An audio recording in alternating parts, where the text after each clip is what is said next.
60 से 70 दिन की फसल में यूरिया और कैन ग्वारा खाद का इस्तेमाल करना चाहिए या नहीं करना चाहिए? अगर हम इस वक्त यूरिया खाद और कैन ग्वारा का इस्तेमाल करते हैं तो क्या हम इससे बेहतर पैदावार बढ़ा सकते हैं या नहीं? क्या ये फ़ायदेमंद है या नहीं? अगर हमने पैदावार बढ़ानी है तो उसके लिए हमें कौन सी खाद का इस्तेमाल करना चाहिए जिससे हमारी पैदावार जो है बेहतर हो जाए और हमारी पैदावार बढ़ जाए। तो इस हवाले से इस वीडियो में बात कर रहे होंगे। तो जिन काश्तकार भाइयों ने हमारे चैनल को सब्सक्राइब नहीं किया वो हमारे चैनल को सब्सक्राइब कर दें ताकि ज़राअत के हवाले से जो हम वीडियो बना रहे होते हैं वो आपको बर वक्त मिल सकें। तो काश्तकार भाइयों, गंदम का दूसरा पानी भी होता है और उस वक्त हमारे किसान जो है कैन ग्वारा और यूरिया खाद का इस्तेमाल करते हैं। दूसरा पानी जो मेन पानी है जिसको हम गोब की हालत कहते हैं, इस वक्त क्योंकि सिट्टा पेट के अंदर होता है, जैसे कि आपको ये नज़र आ रहा है इस वक्त जो सिट्टा है इसके पेट के अंदर है, बाहर नहीं निकला। ये जो पॉइंट है, इस स्टेज पर जो है गंदम को हर हाल में पानी लगाना चाहिए। ज़्यादा लेट भी नहीं करना चाहिए। अगर लेट करेंगे तो सिट्टा इस तरीके से बाहर निकल आ जाएगा। तो अगर इस स्टेज पर पानी लगाएंगे तो ये जो है पानी हमारे लिए फ़ायदेमंद नहीं होगा। इस स्टेज पर अगर हम पानी लगाते हैं और इस स्टेज पर हमारे काश्तकार जो हैं सबसे ज़्यादा जो इस्तेमाल करते हैं वो यूरिया और कैन ग्वारा का इस्तेमाल करते हैं।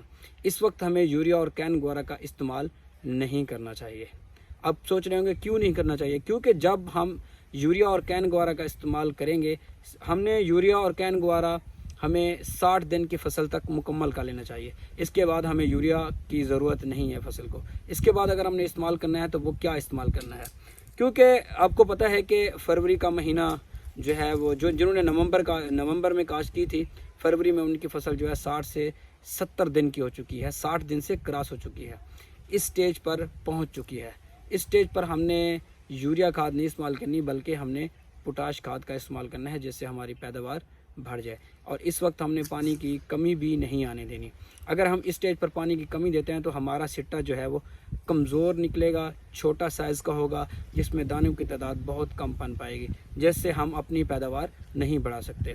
अगर हमने अपनी पैदावार बढ़ानी है तो हमें क्या करना चाहिए? हमें करना ये चाहिए कि इस स्टेज पर हमने कैन ग्वारा और यूरिया के इस्तेमाल की बजाय हमने पोटाश का इस्तेमाल करना चाहिए। 25 किलोग्राम फ़ी एकड़ भी डाल सकते हैं और 25 किलोग्राम का जो एक थैला है किसी अच्छी कंपनी का वो आप 2 एकड़ में भी जो है वो फ्लड कर सकते हैं।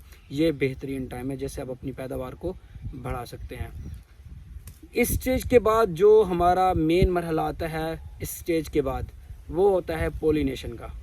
पोलिनेशन जो जब बूर बनना शुरू हो जाता है तो उस वक्त हमारा इस पर पोलिनेशन का जो है अमल हो रहा होता है, जिससे हमारी फसल में पोलिनेशन होती है और सिट्टे के अंदर जो दानों की तादाद है वो बन रही होती है। इस वक्त अगर हमने इस्तेमाल करना है तो बोरान का इस्तेमाल भी कर सकते हैं, वो भी गोब की हालत में।